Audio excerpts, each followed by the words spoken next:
mais il a trouvé une petite mendiante cousant sur le sol sale. Elle tremblait de faim, aiguille à la main et espoir dans les yeux. Ce qu'il a fait ensuite a fait pleurer même les voisins. Si cette histoire vous intéresse, n'oubliez pas de vous abonner à notre chaîne et dites-nous de quelle ville vous nous regardez. Continuons. La pluie battait contre les vitres de la Mercedes-Benz, tandis que François Dubois observait la façade délabrée de la vieille demeure de la rue Colonel Legrand. L'horloge indiquait 15h43. Et pour la première fois depuis des années, le puissant PDG d'Immobilier Dubois ressentait quelque chose de différent du mépris habituel en traitant avec des mauvais payeurs. Il y avait quelque chose dans cette adresse qui l'intriguait, une anomalie dans les registres que son équipe juridique n'arrivait pas à expliquer. « Monsieur, êtes-vous sûr de vouloir faire cela personnellement ?» demanda Bernard, son chauffeur depuis 2 décennies, ajustant le rétroviseur pour observer son patron. François ne répondit pas. Ses yeux bleus glacés fixaient la construction centenaire, calculant mentalement la valeur du terrain. Même abandonné, ce bien immobilier valait une petite fortune en raison de son emplacement privilégié. Il ouvrit la portière de la voiture, ignorant les protestations de Bernard concernant la pluie, et marcha d'un pas décidé vers l'entrée de la maison. Le son de ses chaussures italiennes résonnait sur le parquet ancien. L'air sentait le moisi et quelque chose d'autre, du tissu. Ses sens, aiguisés par des années de négociations, captèrent un mouvement au fond du couloir. Suivant les instincts qui avaient fait de lui l'un des hommes les plus riches du pays, il avança silencieusement. C'est alors qu'il la vit pour la première fois. Assise sur le plancher, une adolescente maigre aux cheveux châtains travaillait avec concentration sur un tissu bleu marine. Ses doigts se déplaçaient avec une précision chirurgicale, cousant à la main ce qui semblait être une robe. Autour d'elle, des piles organisées de vêtements formaient un contraste surréaliste avec l'environnement délabré. « Vous êtes en train de violer une propriété privée », annonça François, sa voix grave remplissant l'espace. La jeune fille ne sursauta pas. Elle continua son travail méticuleux, comme si la présence du millionnaire n'était qu'un détail dans sa routine. « Et vous interrompez mon travail ?» répondit-elle, sans lever les yeux de sa couture. « Je dois livrer cette robe d'ici demain. » 7. Réponse audacieuse surprit François. En 52 ans de vie, rarement quelqu'un avait osé le défier de cette manière. Il s'approcha davantage, remarquant les détails qui lui avaient échappé auparavant. Les mains de la jeune fille étaient marquées par de petites coupures et des callosités, signe d'un travail constant. À ses côtés, une petite boîte, à couture ancienne, contenait des aiguilles, des fils et des morceaux de tissu soigneusement organisés. « Quel est ton nom ?» demanda-t-il, sa voix plus douce qu'il ne l'avait prévu. « Claire », répondit-elle, levant enfin le visage. Ses yeux bruns rencontrèrent les siens avec une intensité déconcertante. « Et avant que vous n'appeliez la police, monsieur Dubois, oui, je sais qui vous êtes.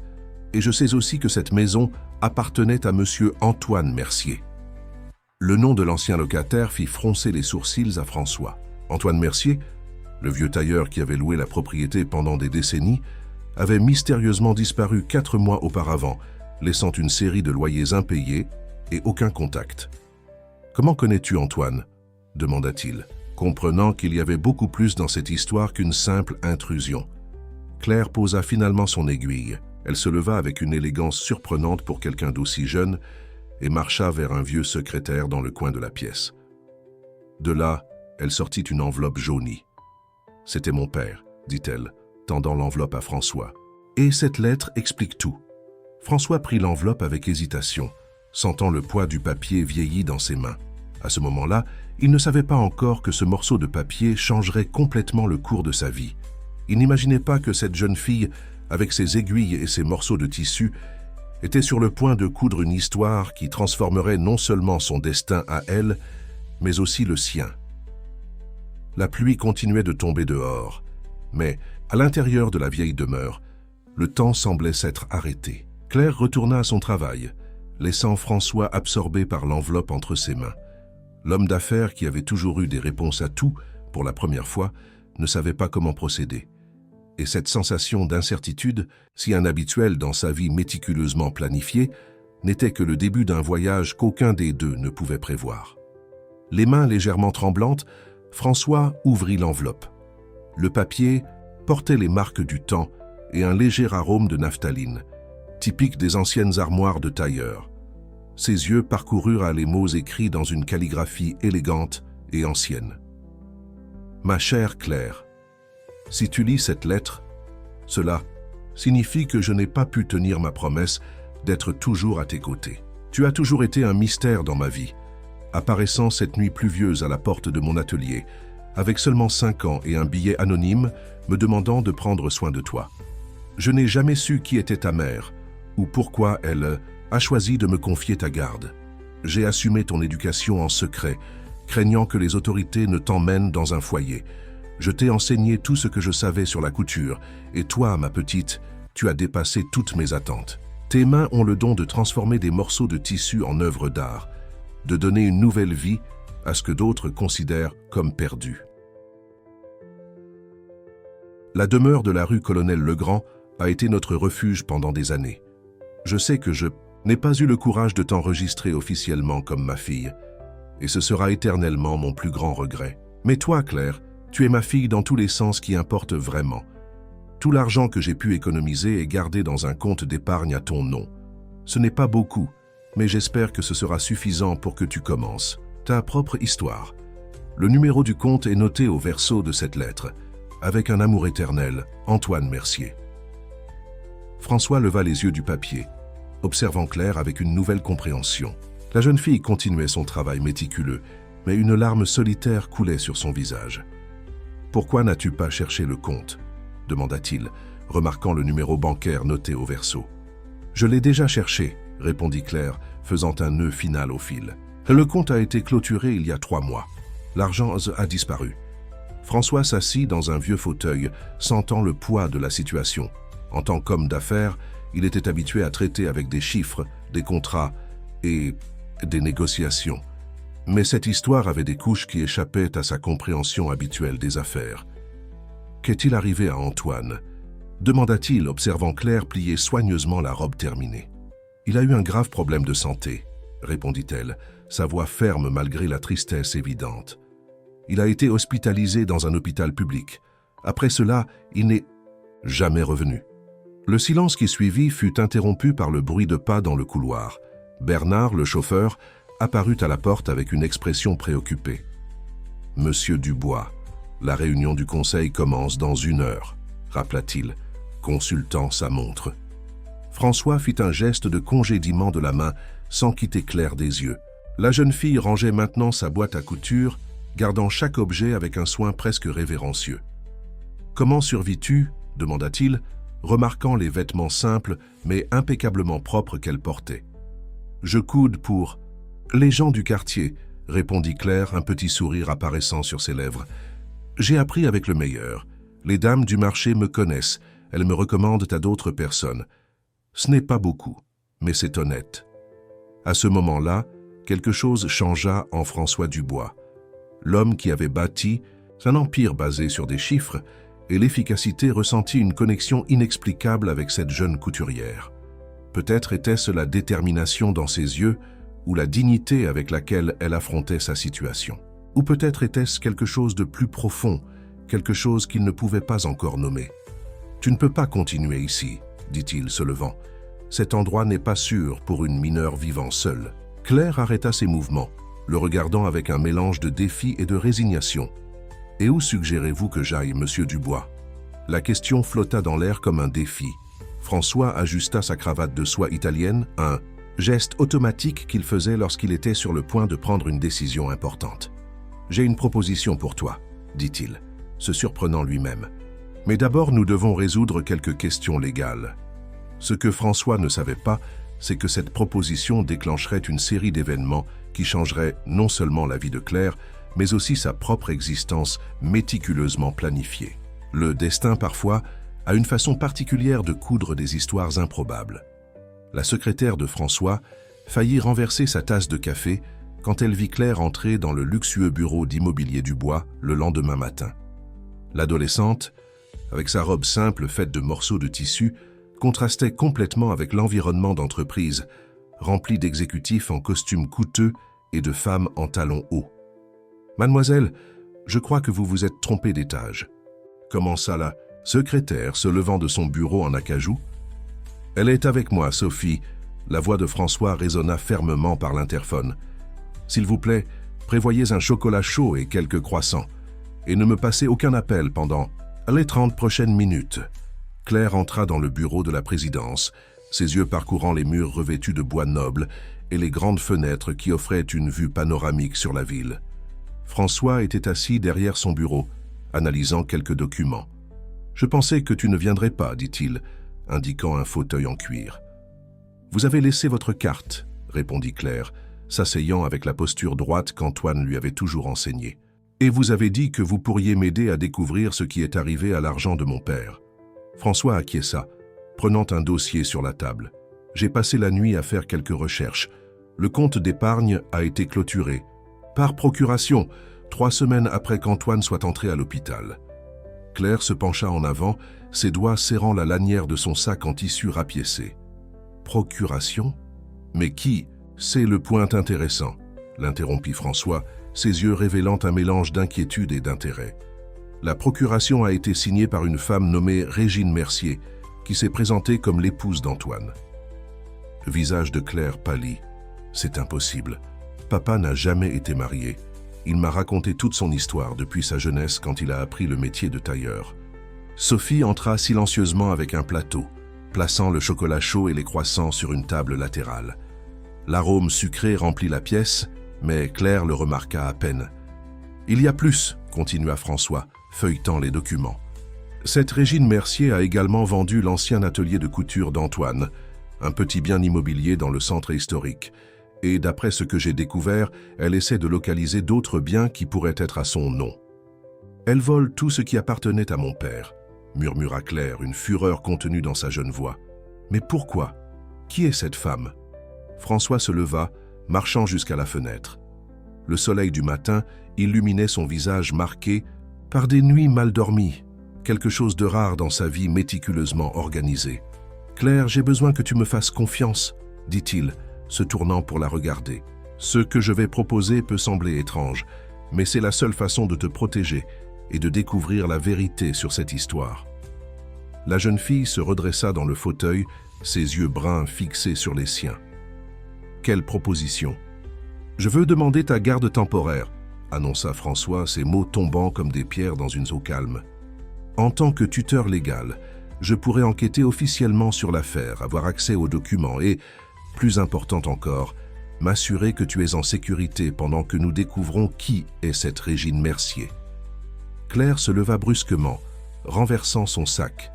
Des morceaux de tissu coloré se répandirent sur le tapis importé. « Vous voulez être mon tuteur. Pourquoi? Vous me connaissez à peine. » « Parce que, » François commença, se baissant pour l'aider à ramasser les tissus, « il y a quelque chose de très bizarre dans cette histoire. Et parce que, » il hésita prenant un morceau de soie bleue, « parce que quand je te regarde, je vois la même détermination qui m'a fait arriver où je suis. Tu mérites une chance, Claire. » À ce moment, la porte du bureau s'ouvrit sans avertissement. Hélène Dubois, ex-femme de François et actuelle vice-présidente de l'entreprise, entra comme une tornade dans son tailleur rouge. « François, nous devons parler de la fusion avec la... » Elle s'arrêta en voyant Claire, ses yeux maquillés, se plissant. « Je ne savais pas que tu étais en réunion. Et qui est cette jeune fille ?» L'homme d'affaires se leva, tenant toujours le morceau de soie bleue. Quelque chose dans son visage changea, une détermination que Claire n'avait pas encore vue. « Hélène, c'est bien que tu sois arrivée. J'ai vraiment besoin de te parler. » Il fit une pause, regardant Claire. « Parce qu'à partir d'aujourd'hui, il y aura des changements significatifs par ici. » L'air dans la pièce devint dense d'anticipation. Claire, encore accroupie à ramasser ces morceaux de tissu, se rendit compte qu'elle était sur le point d'assister au début d'une bataille bien plus grande qu'elle ne l'imaginait. Et d'une certaine façon, ses instincts lui disaient que ce morceau de soie bleue dans les mains de François Dubois n'était que le premier point d'une couture qui changerait beaucoup de vies. Hélène Dubois croisa les bras, son regard alternant entre François et Claire, avec un mélange d'incrédulité et de dédain. « Des changements significatifs? De quoi parles-tu, François ?» Sa voix tranchante résonna dans la pièce. Claire finit de ramasser ses morceaux de tissu, se relevant avec une dignité qui surprit même Hélène. L'adolescente rangea soigneusement chaque morceau dans son sac, comme si chacun d'eux racontait une histoire précieuse. « Madame Dubois », commença François, sa voix prenant le ton qu'il utilisait habituellement dans les négociations importantes, « voici Claire Mercier, fille d'Antoine Mercier, notre ancien locataire de la demeure de la rue Colonel-Legrand. Ce tailleur mauvais payeur ?» Hélène rit sans humour. « Et que fait-elle dans ton bureau ? Ne me dis pas qu'elle est venue négocier les loyers impayés avec des morceaux de tissu. » Claire sentit le sang lui monter au visage, mais avant qu'elle ne puisse répondre, François intervint. « Claire est sous ma protection maintenant. Et oui, cela va affecter certains de nos projets immédiats. » Hélène marcha jusqu'au bureau de François, appuyant ses mains sur la surface polie. « Tu as perdu la tête ? Nous sommes sur le point de conclure la plus grande fusion de l'histoire de l'entreprise. Et tu veux jouer à l'assistant social ? » « La fusion avec le groupe Méridian peut attendre, » répondit François, sa voix ferme. « Il y a des questions plus urgentes qui nécessitent mon attention. » « Des questions plus urgentes. » Hélène prit les documents sur la table, ses yeux parcourant rapidement les pages. « Une procuration suspecte et une adolescente sans papier ? C'est ça que tu considères comme prioritaire. » Claire fit un pas en avant, sa voix étonnamment calme. « Madame Dubois, je sais que ma présence ici semble inappropriée. Mais il se passe quelque chose de très anormal, et votre ex-mari est la seule personne qui s'est proposée pour m'aider. » Hélène s'arrêta, observant Claire avec plus d'attention. Il y avait quelque chose dans la posture de la jeune fille, un mélange de fragilité et de force qui la fit hésiter. « François, dit-elle, baissant la voix, puis-je te parler en privé ?» Avant qu'il ne puisse répondre, la porte s'ouvrit à nouveau. Sophie, la secrétaire, entra précipitamment. « Monsieur Dubois, il y a une dame à la réception. Elle dit qu'elle est Régine Mercier et exige de vous parler immédiatement. » Le mieux descend son âme. Silence qui suivit fut pesant. Claire pâlit, ses doigts serrant son sac de tissu. François échangea un regard rapide avec Hélène qui, pour la première fois, semblait véritablement intriguée.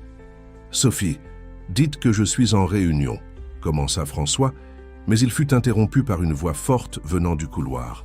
« Pas besoin de mentir, mon cher, je suis déjà là. » Une femme élégante d'une cinquantaine d'années entra dans la pièce. Elle portait un ensemble en soie italienne et des bijoux discrets, mais coûteux. Ses yeux d'un bleu glacial se fixèrent immédiatement sur Claire. « Ah, quelle joie !» s'exclama Régine avec un sourire qui n'atteignait pas ses yeux. « Je t'ai enfin trouvée, ma chérie. Je t'ai cherché partout. » Claire recula instinctivement, se rapprochant de François. Hélène, observant la scène avec un intérêt croissant, se déplaça subtilement pour se placer entre Régine et la jeune fille. « Madame Mercier, » parla François, sa voix prenant un ton professionnel, « quelle coïncidence intéressante.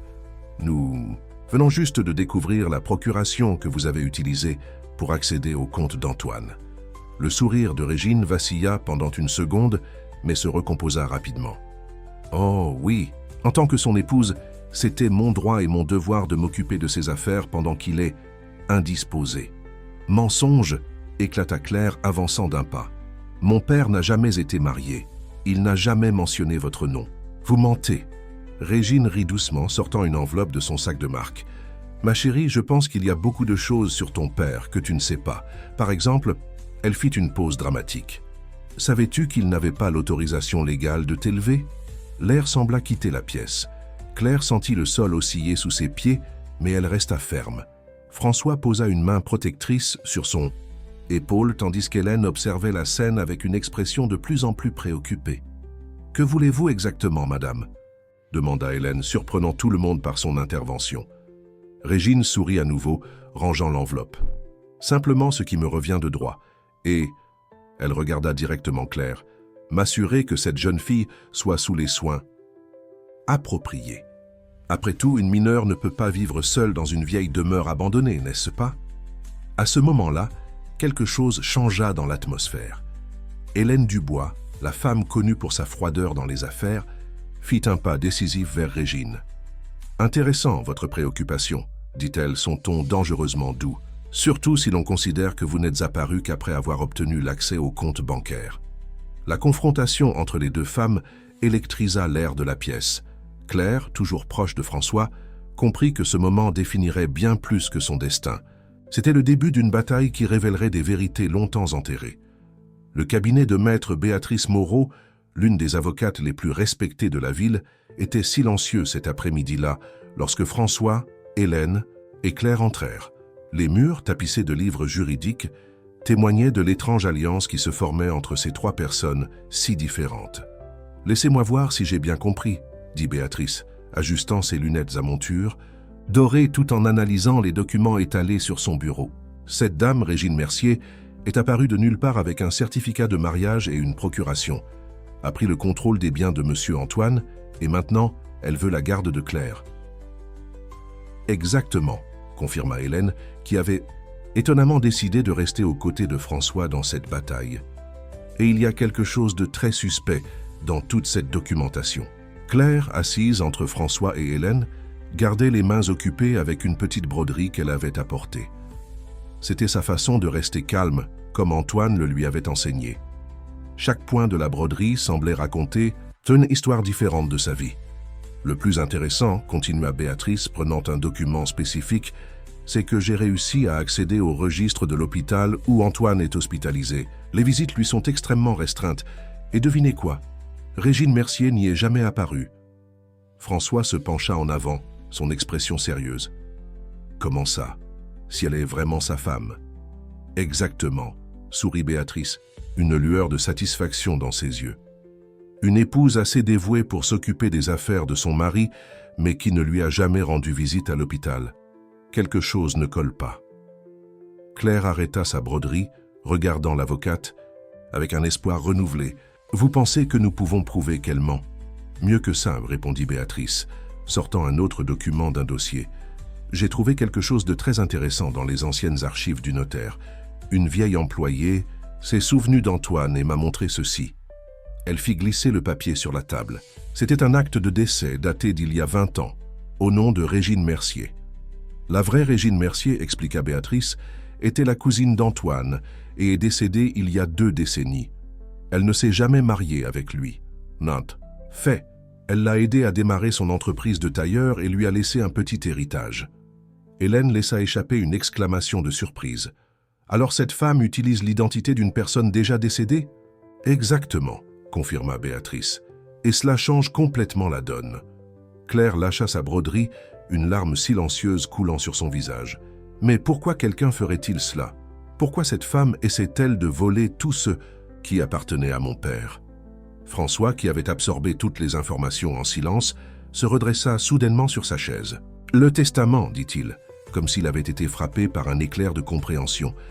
Antoine doit avoir laissé un testament. » Béatrice hocha lentement la tête. « Et selon la loi, s'il n'a pas d'héritiers légaux, l'héritage irait à des parents proches, » compléta Hélène, ses yeux s'écarquillant avec la compréhension. « Et si cette fausse Régine pouvait prouver qu'elle était son épouse, elle aurait droit à tout, » conclut Béatrice. Mais elle a commis une erreur cruciale en utilisant l'identité de quelqu'un qui est déjà décédé.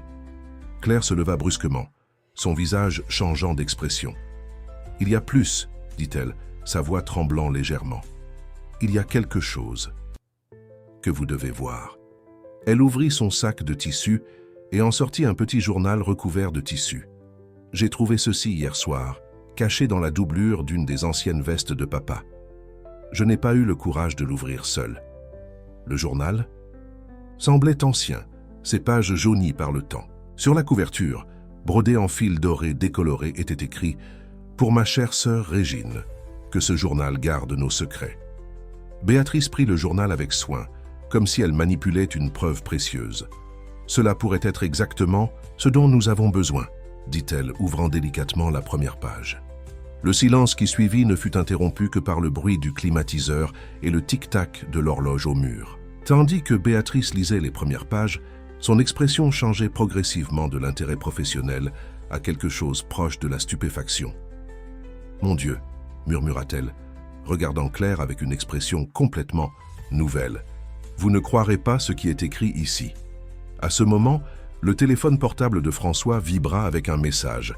C'était de Sophie, sa secrétaire. « Urgent, Régine Mercier est à l'hôpital en ce moment même, et elle n'est pas seule. L'hôpital Saint-François était agité cet après-midi-là lorsque François, Hélène, Claire et Béatrice arrivèrent. L'avocate tenait fermement le journal dans son sac, tandis que Claire serrait dans ses mains un petit paquet en tissu, un cadeau qu'elle avait toujours voulu donner à Antoine, mais n'en avait jamais eu l'occasion. 10e étage. Helle est, informa Hélène, qui avait déjà obtenu toutes les autorisations nécessaires grâce à ses contacts. Mais nous devons être discrets. Si Régine est vraiment ici, elle y est, confirma François, montrant un nouveau message. De Sophie. Et selon ma source, elle a amené un notaire avec elle. Claire sentit son cœur s'accélérer. Elle va essayer de faire signer quelque chose à papa? Ne vous inquiétez pas, dit Béatrice, sa voix transmettant de la confiance. J'ai une injonction judiciaire ici qui empêche toute transaction impliquant les biens d'Antoine Mercier. Et après ce que j'ai lu dans ce journal, le groupe entra dans l'ascenseur. Claire observa les numéros augmenter lentement, chaque étage là, rapprochant davantage de son père. Cela faisait 4 mois qu'elle ne l'avait pas vu, depuis ce matin où il était sorti pour résoudre une affaire importante et n'était jamais revenu. Quand les portes s'ouvrirent au 10e étage, la scène qu'ils trouvèrent les fit tous s'arrêter un instant. Régine Mercier était dans le couloir, conversant à voix basse avec un homme en costume qui tenait une serviette. À ses côtés, une infirmière semblait mal à l'aise avec la situation. « Madame Mercier !» La voix de Béatrice trancha l'air comme une lame. Quelle coïncidence intéressante. Régine se retourna, son visage perdant momentanément sa composition en voyant le groupe. Ses yeux se fixèrent sur le journal que Béatrice portait et quelque chose dans son expression changea. « Où avez-vous obtenu ça ?» demanda-t-elle, sa voix tremblant légèrement. « Est-ce important ?» répondit Hélène, faisant un pas en avant. « Ce qui importe, c'est que nous savons qui vous êtes vraiment, ou plutôt qui vous n'êtes pas. » L'homme en costume, percevant la tension, commença à reculer. « Madame Mercier, peut-être vaudrait-il mieux reporter ?»« Non. » Régine saisit son bras fermement. « Nous devons faire cela maintenant. Il est lucide, c'est notre chance. » « La seule chance que vous ayez, » interrompit Béatrice, « c'est d'expliquer pourquoi vous vous faites passer pour une femme décédée il y a 20 ans. » L'infirmière, qui observait tout avec une inquiétude croissante, parla soudainement. « Monsieur Antoine demande Claire. » Il a entendu des voix et... Claire n'attendit pas plus longtemps. Avant que quiconque puisse l'en empêcher, elle courut dans le couloir vers la chambre indiquée par l'infirmière. François la suivit immédiatement, laissant Hélène et Béatrice s'occuper de Régine. La chambre était simple mais propre, éclairée par la douce lumière de fin d'après-midi. Dans le lit, Antoine Mercier était assis, ses yeux fatigués mais alertes fixés sur la porte. Quand il vit Claire, son visage s'illumina d'un sourire qui semblait effacer des mois de souffrance. « Ma petite couturière », dit-il, sa voix faible, « sa mets affectueuse. » Claire courut jusqu'au lit, l'embrassant avec précaution pour ne pas le blesser. François resta à la porte, témoin des retrouvailles avec une émotion qu'il ne pouvait pas expliquer. « Papa !» sanglota Claire. « Pourquoi ne m'as-tu pas dit où tu étais? Pourquoi ?» « Pardonne-moi, » Antoine l'interrompit, caressant ses cheveux. « J'essayais de te protéger. Quand elle est apparue, quand j'ai su qui elle était vraiment. » Un bruit dans le couloir attira l'attention de tous. Régine avait réussi à se défaire d'Hélène et de Béatrice et se tenait maintenant à la porte, son visage un masque de fureur et de désespoir. « Tu ne vas pas le dire, » dit-elle à Antoine. « Tu as promis que tu ne dirais jamais. » Antoine serra la main de Claire plus fort. « Je n'ai rien promis, Marguerite. Tu n'as plus de pouvoir sur aucun de nous. » Le nom tomba comme une bombe dans la chambre. Régine ou Marguerite chancela comme si elle avait reçu une gifle. « Marguerite ?» répéta Claire confuse. « Qui est Marguerite ?» Béatrice, qui avait atteint la porte avec le journal en main, répondit doucement. « Marguerite Silver, la femme qui, il y a 15 ans, a abandonné une petite fille de 5 ans à la porte d'un atelier de couture par une nuit pluvieuse. » Claire sentit le monde tourner. Ses mains serrèrent le petit paquet en tissu qu'elle avait apporté, tandis que son esprit essayait de traiter la révélation. François fit un pas en avant, se plaçant de manière protectrice entre elle et Marguerite, alors que la chambre d'hôpital se transformait en scène d'une histoire qui finalement commençait à être révélée. Le silence qui suivit dans la chambre d'hôpital ne fut rompu que par le doux bruit du moniteur cardiaque d'Antoine. Claire restait à côté du lit, ses mains serrant toujours le petit paquet en tissu, tandis que ses yeux alternaient entre son père adoptif et la femme qu'elle savait maintenant être sa mère biologique. « Pourquoi ?» fut tout ce que Claire put demander, sa voix contenant à peine l'émotion. Marguerite, non plus Régine, fit un pas en avant, mais fut arrêtée par le regard ferme d'Hélène. Béatrice ouvrit le journal et commença à lire à haute voix. 15 mars 2010. Aujourd'hui, ma sœur Régine m'a confié son dernier secret. Elle aidait une jeune mère, une fille effrayée qui n'avait pas les moyens d'élever sa fille. Régine avait promis de trouver un foyer pour la petite, mais son état de santé s'est aggravé avant qu'elle ne puisse tenir sa promesse. « Arrêtez », supplia Marguerite, mais Béatrice continua. « Régine m'a fait promettre de m'occuper de la situation. Elle est partie aujourd'hui, emportant avec elle tant de secrets. Mais celui-ci en particulier pesait sur son cœur. La jeune mère était Marguerite Silver, une pianiste talentueuse, qui a dû choisir entre sa carrière prometteuse et une grossesse inattendue. » Claire se leva lentement, tenant toujours son petit paquet. « Tu as choisi ta carrière, dit-elle, non comme une accusation, mais comme une constatation. »« Ce n'était pas si simple, » répondit Marguerite, des larmes commençant à couler sur son visage soigneusement maquillé. « Je n'avais que 18 ans, une bourse pour étudier au Conservatoire de Paris, des rêves qui semblaient trop grands. »« Et Régine » interrompit Antoine, sa voix faible mais claire. « Ma chère cousine, Régine a promis d'aider. Elle connaissait des gens, avait des contacts. Mais quand elle est tombée malade, tu m'as laissé à la porte de l'atelier, » compléta Claire, commençant à comprendre. Parce que Régine avait parlé du gentil tailleur qui venait de perdre sa femme. François, qui observait tout avec attention, remarqua quelque chose changer sur le visage de Marguerite. « Mais vous êtes revenu chercher Claire plus tard, n'est-ce pas, quand votre carrière était déjà établie ?»« Oui, » admit Marguerite, essuyant ses larmes du dos de la main. « Il y a 5 ans. Mais quand j'ai vu comme elle était heureuse avec Antoine, comme il l'avait élevée avec tant d'amour, j'ai décidé de ne pas interférer. »« Jusqu'à maintenant, » ajouta Hélène avec ironie, « quand vous avez découvert qu'Antoine était malade et qu'il y avait une fortune en jeu. »« Non, » protesta Marguerite. « Ce n'était pas pour l'argent, j'ai découvert que j'étais malade aussi, un diagnostic terminal. Je voulais juste me connaître avant qu'il ne soit trop tard, » compléta doucement Claire, surprenant tout le monde par la compréhension dans sa voix. La chambre redevint silencieuse. Antoine tendit la main pour toucher le bras de Claire, tandis que Béatrice feuilletait d'autres pages du journal. « Il y a plus, » dit l'avocate. « Régine a laissé quelque chose pour Claire, un héritage qui devait lui être remis quand elle aurait 18 ans. Tout est documenté ici. » Marguerite laissa échapper un sanglot. « Je ne savais pas cela. Je voulais juste une chance de réparer mes erreurs. » Claire défit finalement le paquet qu'elle tenait. C'était un délicat sac en tissu, cousu à la main avec des morceaux de différentes textures et couleurs. Au centre, brodé à la perfection, se trouvait un petit piano entrelacé avec des ciseaux de tailleur. « J'imaginais souvent comment tu serais, » dit Claire, tendant le sac à Marguerite. « Papa m'a dit qu'il t'avait entendu jouer du piano une fois avant que tu me laisses avec lui. Il a dit que tes mains dansaient sur les touches comme des papillons. Alors, chaque fois que je cousais, j'imaginais que mes mains dansaient aussi, comme les tiennes. » Marguerite prit le sac de ses mains tremblantes, ses yeux parcourant chaque détail de la broderie. François et Hélène échangèrent des regards, émus tandis que Béatrice rangeait discrètement le journal dans son sac. « Claire, » appela doucement Antoine, « tu as toujours été ma plus grande joie, mais je n'ai jamais voulu te priver de connaître ton histoire complète. »« Et maintenant ?» demanda Hélène, sa voix étonnamment douce. « Que se passe-t-il maintenant ?» Claire regarda chaque personne dans la chambre, son père de cœur, sa mère biologique, et les nouveaux amis que le destin avait mis sur son chemin. Dans ses mains, un petit morceau de tissu bleu, le même que François avait tenu dans son bureau quelques jours plus tôt. « Maintenant, » répondit-elle, « nous commençons à coudre une nouvelle histoire, tous ensemble. »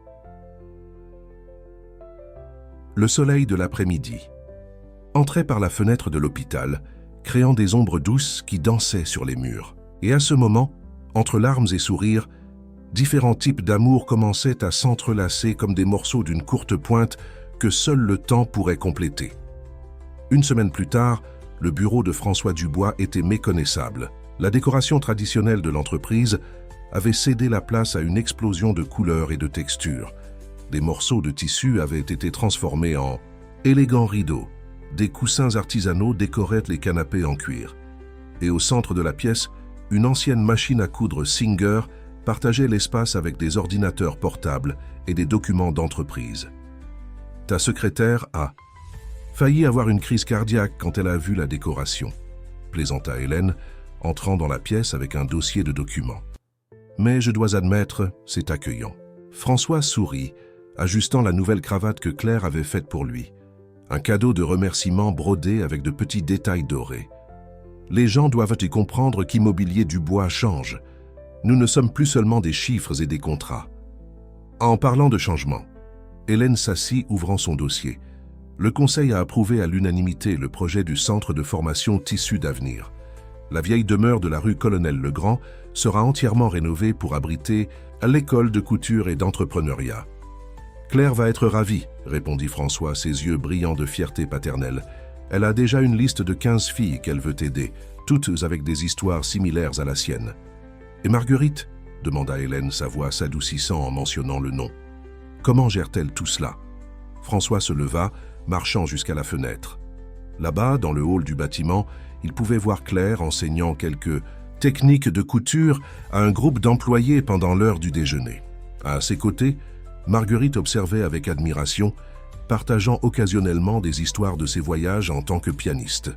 « Le traitement est positif, répondit-il. Les médecins sont optimistes. Et passer du temps avec Claire a été le meilleur remède pour elle. Hier, elles ont fait un duo improbable. Claire à la machine à coudre, Marguerite au piano. C'était magique. » Hélène sourit, se souvenant comment, il y a seulement 2 semaines, elle était prête à lutter contre l'idée de François d'aider une adolescente inconnue. Maintenant, elle-même était devenue partie intégrante de cette famille particulière qui se formait. « Antoine sort demain, commenta-t-elle. Nous avons déjà préparé l'appartement à côté du tien pour lui et Claire, et le testament de Régine a été officiellement validé. L'héritage qu'elle a laissé à Claire aidera beaucoup pour le projet de l'école. Tu sais ce qui est le plus incroyable ? Demanda François, revenant s'asseoir. Comment un simple acte de bonté peut déclencher tant de transformations ? Quand je suis entré dans cette vieille demeure pour réclamer un loyer impayé, je n'aurais jamais imaginé que j'y trouverais une famille. Le téléphone sonna, et la voix de Sophie résonna par l'interphone. « Monsieur Dubois, votre fille, monte avec quelques personnes.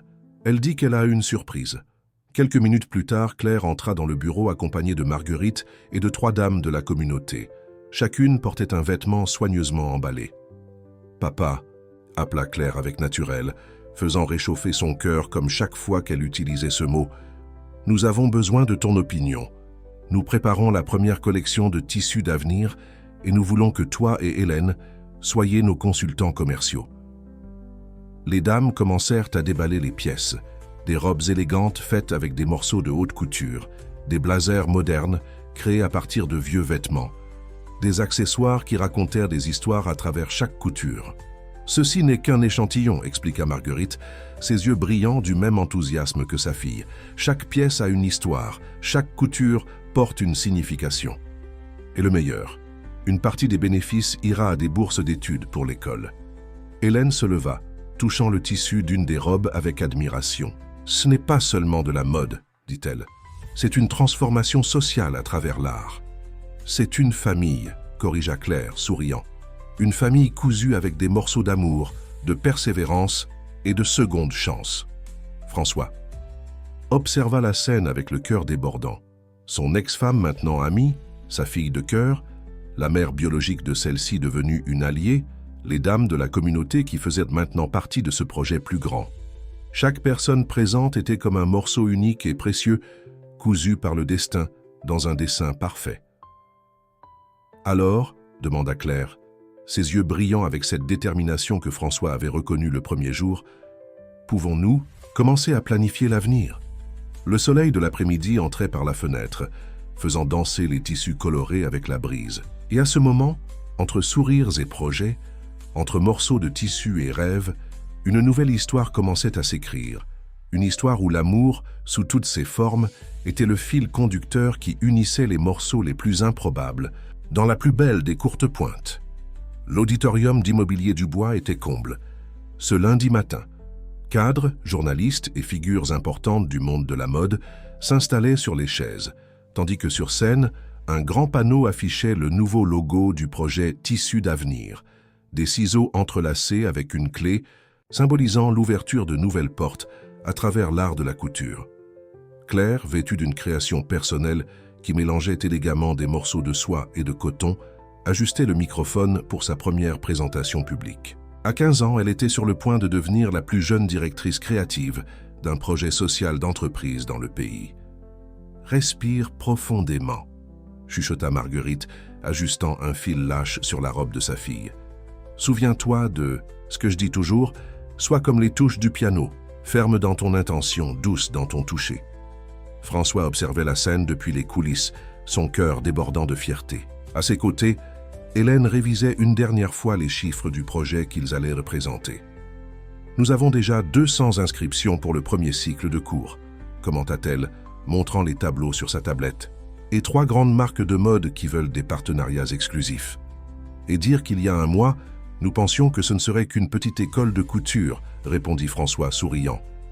La voix de Sophie, maintenant coordinatrice, exécutive du projet, résonna dans le système sonore. « Mesdames et messieurs, bienvenue à la présentation officielle du projet Tissus d'avenir. » Claire marcha jusqu'au centre de la scène, sa posture irradiant une confiance qui fit retenir les larmes à Marguerite. Antoine, assis au premier rang, tenait un mouchoir brodé par sa fille de cœur. « Bonjour », commença Claire, sa voix claire et ferme. « Chacun d'entre vous a reçu, en entrant, un petit morceau de tissu. Je vous demande de le tenir maintenant. » L'auditorium s'anima tandis que tous prenaient leurs morceaux de tissu colorés.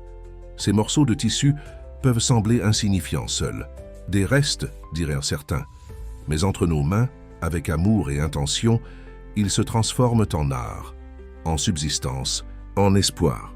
Les lumières de l'auditorium diminuèrent, et sur l'écran commencèrent à défiler des images de la vieille demeure rénovée, des nouvelles salles de classe équipées de machines à coudre, et des visages souriants des premières élèves. Tissu. D'avenir n'est pas seulement une école de couture, continua Claire. C'est un lieu où les histoires sont réécrites, où les talents sont découverts et où les personnes que la société traite souvent comme des chutes de tissus jetables découvrent leur véritable valeur. Hélène et François montèrent, sur scène, se positionnant aux côtés de Claire. Sur l'écran, des chiffres et des graphiques commencèrent à apparaître, montrant le plan de durabilité du projet. Dans les 2 prochaines années, expliqua Hélène, nous allons former plus de 1000 femmes en situation de vulnérabilité. Chaque élève recevra non seulement une formation en couture et design, mais aussi en entrepreneuriat et gestion financière. François prit le microphone. Et Immobilier du Bois s'engage à aller plus loin. Chaque immeuble commercial de notre groupe aura un espace dédié à la commercialisation des pièces produites par nos élèves. Claire revint au centre de la scène, ses yeux brillants d'émotion contenue. Mais aujourd'hui, nous voulons présenter quelque chose de spécial, notre première collection, entièrement créée par les élèves du projet pilote. Les portes latérales de l'auditorium s'ouvrirent et 15 femmes d'âges différents entrèrent, chacune portant une création unique. Parmi elles, Madame Josette, une dame de 70 ans qui avait transformé d'anciens rideaux en un élégant ensemble de fête. Chaque pièce que vous voyez, narra Claire tandis que les femmes défilaient, porte une histoire de dépassement. Les rideaux de Madame Josette viennent du théâtre où elle a travaillé comme femme de ménage pendant 30 ans. La robe de Jeanne a été faite avec l'uniforme de l'hôpital où elle a perdu son emploi. Le blazer de Marine est né d'une couverture que sa grand-mère avait gardée pour son trousseau. Marguerite, qui observait tout depuis les coulisses, sentit une main toucher son épaule. C'était Béatrice, l'avocate qui faisait maintenant partie du conseil consultatif du projet. « Votre fille est extraordinaire », chuchota Béatrice. « Elles sont extraordinaires », corrigea Marguerite, désignant toutes les femmes sur scène. Claire a simplement aidé chacune à trouver sa propre lumière. Sur scène, Claire concluait sa présentation. « Chaque morceau de tissu que vous tenez représente une possibilité de transformation. Seuls, ce ne sont que des morceaux de tissu. Ensemble cousus avec intention et amour, ils deviennent une courte pointe de rêves réalisés. L'auditorium éclata en applaudissements. Des journalistes se levaient, des photographes se disputaient les meilleurs angles. Mais pour Claire, le moment le plus précieux fut de voir son père Antoine essuyer ses larmes, Marguerite souriant avec fierté dans les coulisses, et François et Hélène, ses nouveaux piliers, applaudissant les yeux embués. À ce moment, sous les lumières de l'auditorium, entre morceaux de tissu et de vie, une nouvelle page s'écrivait dans l'histoire de cette famille improbable, prouvant que les liens les plus forts ne sont pas toujours ceux du sang, mais ceux qui sont cousus, point par point, avec amour, courage et espoir. 3 mois après la présentation officielle de Tissus d'avenir, la vieille demeure de la rue Colonel-Legrand pulsait d'une énergie différente.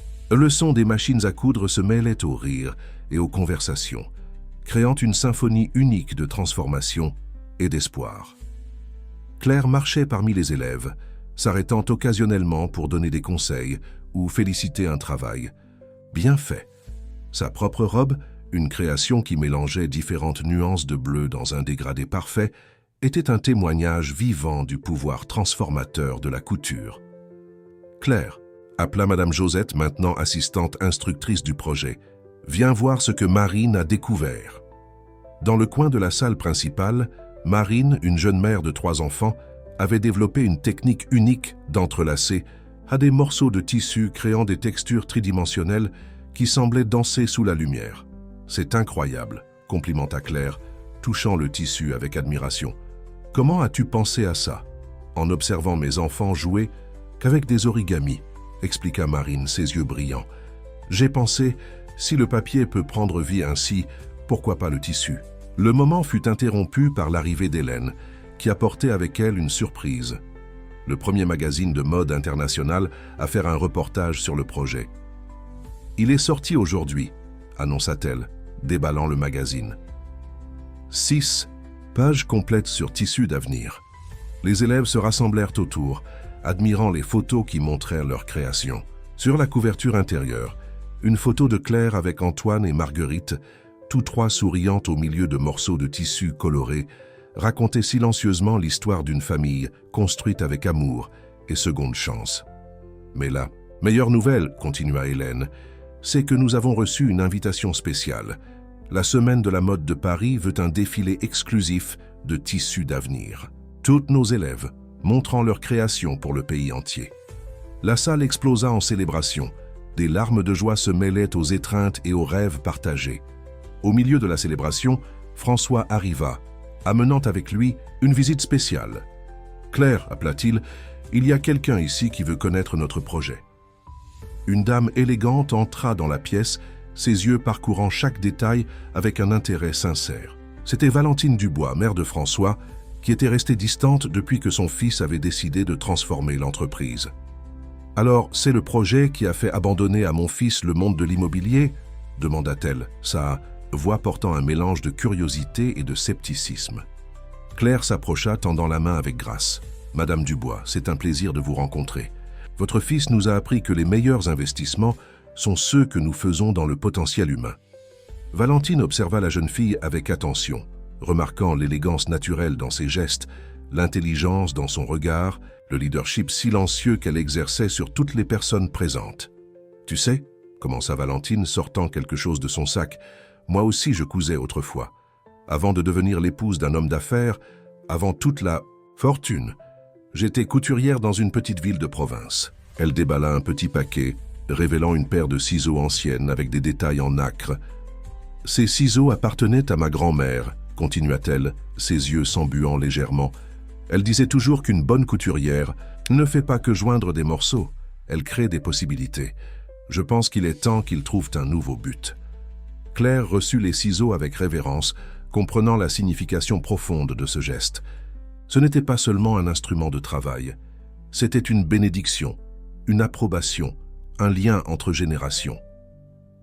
François observait la scène ému, sentant qu'un morceau important de plus se joignait à la courte pointe de sa nouvelle vie. Hélène, à ses côtés, serra discrètement sa main, partageant le moment. Marguerite, qui répétait avec quelques élèves une présentation musicale pour le prochain événement, s'arrêta au piano pour observer sa fille. Claire avait tellement grandi ces derniers mois, pas seulement en maturité mais dans sa capacité à toucher des vies et à transformer des réalités. « Célébrons », annonça Madame Josette, apportant un plateau avec du café et des petits gâteaux. « Aujourd'hui est un jour spécial. » Tandis que les femmes se réunissaient pour célébrer, Claire regarda autour d'elle, sa famille improvisée, ses élèves devenus amis, la vieille demeure qui était maintenant un foyer pour tant de rêves. Sur le mur, encadré avec affection, se trouvait le premier morceau de tissu qu'elle avait cousu dans cet endroit, il y a si longtemps. Les ciseaux de Valentine brillaient dans ses mains, promettant de nouveaux commencements. Et dans le cœur de tous les présents, la certitude que les meilleurs tissus de la vie sont ceux que nous cousons ensemble, avec amour, courage et la volonté de créer quelque chose de beau à partir des morceaux que le destin nous offre. L'atelier, principal de Tissus d'avenir, était en effervescence ce matin-là. Il ne restait qu'une semaine avant la semaine de la mode de Paris et 50 femmes travaillaient sans relâche sur leur création. Claire se déplaçait entre les tables de coupe et les machines à coudre, son regard attentif captant chaque détail. « La finition doit être impeccable », conseillait-elle, s'arrêtant près de la table de Jeanne, une ancienne employée de maison qui avait développé un talent particulier pour la broderie. Chaque point raconte notre histoire. Marguerite, qui partageait maintenant son temps entre les cours de piano et le projet, observait sa fille avec admiration. Claire avait hérité de sa détermination, mais elle avait quelque chose en plus. Une capacité unique à voir la beauté là où d'autres ne voyaient que des restes. « Claire », appela Sophie, entrant précipitamment dans l'atelier, « nous avons une situation. La journaliste de Vogue vient d'arriver, elle veut faire l'interview maintenant. » « Mais c'était prévu pour la semaine prochaine, » répondit Claire, consultant son agenda. « Elle dit que ça doit être aujourd'hui. Elle a un vol pour Paris demain. » Claire respira profondément, regardant sa propre robe, une pièce simple, qu'elle portait pour travailler, tachée de petites marques de craie de couture. « Je m'en occupe, » dit Marine, courant vers l'armoire où elle gardait les créations spéciales. « J'ai quelque chose de parfait pour toi. » En quelques minutes, Claire était transformée. La robe que Marine avait choisie était un chef-d'œuvre collectif. Le corps fait avec des morceaux de soie ancienne que Madame Josette avait gardés pendant des années. Les manches travaillées avec la technique tridimensionnelle de Marine et les finitions brodées par Jeanne. « Tu es magnifique », chuchota Marguerite, arrangeant les cheveux de sa fille. Une vraie leader. La journaliste, une femme élégante nommée Sophie Laurent, attendait dans le bureau qui appartenait autrefois à Antoine. L'espace avait été préservé dans son essence, avec l'ancienne machine à coudre occupant toujours une place d'honneur, mais partageant maintenant l'espace avec la technologie moderne et des tableaux montrant les créations du projet. « Mademoiselle Claire », salua Sophie, son accent français prononcé, « votre réputation est arrivée jusqu'à Paris, une adolescente qui révolutionne le concept de mode durable. Magnifique !» Claire s'assit avec la posture qu'Hélène lui avait enseignée pour les réunions importantes. « Le mérite n'est pas seulement le mien, commença-t-elle. Chaque femme ici a une histoire de dépassement à raconter. »« Mais vous, » interrompit Sophie, ses yeux brillants d'intérêt, « vous êtes l'histoire que tous veulent connaître. La fille qui a grandi parmi les morceaux de tissu, qui a transformé une dette de loyer en un projet millionnaire, qui a trouvé une famille dans les endroits les plus improbables, » compléta Claire, souriant en voyant François passer par la porte vitrée, portant des rouleaux de tissu avec Antoine. L'interview s'écoula naturellement. Claire parla de ses inspirations, de comment chaque pièce créée dans le projet portait des souvenirs et des rêves. Elle parla d'Antoine, qui lui avait appris que coudre était plus que joindre des tissus, c'était créer des possibilités. De Marguerite, qui lui avait montré qu'il n'existe pas d'erreur irréparable, seulement de nouveaux commencements. « Et l'avenir ?» demanda Sophie, faisant sa dernière annotation. « Quelles sont les prochaines étapes de Tissus d'avenir ?» À ce moment, Hélène entra dans le bureau, apportant avec elle un dossier avec des projets architecturaux. « Puis-je répondre à celle-ci ?» demanda-t-elle, souriant à Claire. « Nous venons de finaliser l'achat de 3 nouveaux espaces. Tissus d'avenir va s'étendre à d'autres villes. » Sophie écarquilla les yeux, son crayon courant sur son carnet. Un réseau national d'écoles de mode durable? Pas seulement des écoles, expliqua Claire, prenant l'un des projets. Des centres de transformation. Chaque unité aura aussi une crèche, pour que des mères comme Marine puissent étudier tranquillement, une bibliothèque spécialisée en mode et entrepreneuriat, et un espace culturel où des talents comme le piano de ma mère peuvent rencontrer l'art de la couture. La journaliste ferma son carnet, visiblement impressionnée. Vous savez, mademoiselle Claire, en 20 ans à couvrir la mode, je n'ai jamais rien vu de tel. Vous ne créez pas seulement des vêtements, vous cousez un nouveau tissu social. Quand Sophie sortit, accompagnée par Sophie, Claire resta dans le bureau regardant par la fenêtre. Dehors, dans le jardin qu'elles avaient de créer avec des morceaux de gazon et des fleurs résistantes, ses élèves faisaient une pause café. Madame Josette racontait une de ses histoires, faisant rire tout le monde. Marine allaitait son plus jeune bébé, tandis que ses autres enfants jouaient sous l'ombre d'un manguier. « Pensive ?» demanda Hélène, posant sa main sur son épaule. « Heureuse » répondit Claire. « Tu sais, quand j'étais petite et que papa Antoine m'a appris à coudre, il disait toujours que chaque point était une promesse que quelque chose de beau allait venir. Regarde combien de promesses nous réalisons. » Hélène sourit, se rappelant comment elle avait initialement résisté à l'idée de transformer l'entreprise. « Tu nous as appris que les meilleures affaires sont celles qui font sourire le cœur. » Son du piano commença à jouer doucement. Marguerite donnait son cours de l'après-midi. Les notes se mêlaient au bruit des machines à coudre, créant une mélodie unique qui semblait bercer les rêves de toutes les personnes présentes. Le Cross, nuit du grand début à la semaine de la mode de Paris, arriva avec une énergie électrique dans l'air. Les coulisses du défilé étaient un tourbillon d'émotions, de tissus et de rêves prêts à conquérir les podiums. Claire, portant une combinaison en satin bleu nuit brodée de petites étoiles, une création collective des élèves, coordonnait les derniers préparatifs. « Calme-toi, Marine, disait-elle, aidant son amie à ajuster sa robe. Tu vas tout déchirer. Tu te souviens de ce que je dis toujours ? Chaque pas sur le podium est un point dans notre histoire, répondit Marine, respirant profondément. De l'autre côté des coulisses, Marguerite aidait Madame Josette avec son turban élaboré, fait avec des morceaux d'une ancienne robe de mariée qu'elle avait gardée pendant 40 ans. La dame de 70 ans serait la dernière à défiler, clôturant le spectacle avec son élégance intemporelle. « Je n'aurais jamais pensé être ici », confia Madame Josette, se regardant dans le miroir. « Une vieille couturière à la semaine. De la mode. Vous n'êtes pas seulement une couturière, corrigea Claire, s'approchant. Vous êtes une artiste qui nous a toutes inspirées. Aujourd'hui, nous allons montrer au monde que la vraie mode n'a pas d'âge, pas de taille, pas d'étiquette. » François apparut à la porte des coulisses, impeccable dans son costume bleu avec des détails brodés. Un autre cadeau de ses filles, de cœur, comme il appelait affectueusement les élèves du projet. « 5 minutes, annonça-t-il, mais il s'arrêta en voyant Claire. Ses yeux s'embuèrent légèrement. « Tu es comme ta mère », compléta Antoine apparaissant à ses côtés, appuyé sur sa canne décorée de rubans colorés. « Tu as la même lumière dans le regard. » Marguerite, entendant le commentaire, s'approcha du groupe. Elle était éblouissante. Dans un ensemble qui mélangeait des éléments de pianiste classique avec des touches modernes, créées spécialement par Claire. « Elle a bien plus, » dit Marguerite, embrassant sa fille. « Elle a la bonté d'Antoine, la vision de François, la force d'Hélène, et un cœur qui réussit à rassembler tous les morceaux de la vie en quelque chose d'extraordinaire. » Hélène entra précipitamment dans les coulisses. Ils sont tous là, Anna Wintour, des éditeurs de tous les magazines importants, des influenceurs, et ils ont apporté une surprise spéciale. Avant que quelqu'un puisse demander, Valentine Dubois entra, accompagnée d'un groupe de dames élégantes. « Ce sont-elles » annonça Valentine émue, « les anciennes couturières du quartier où j'ai grandi. Quand elles ont entendu parler du projet, elles ont tenu à venir.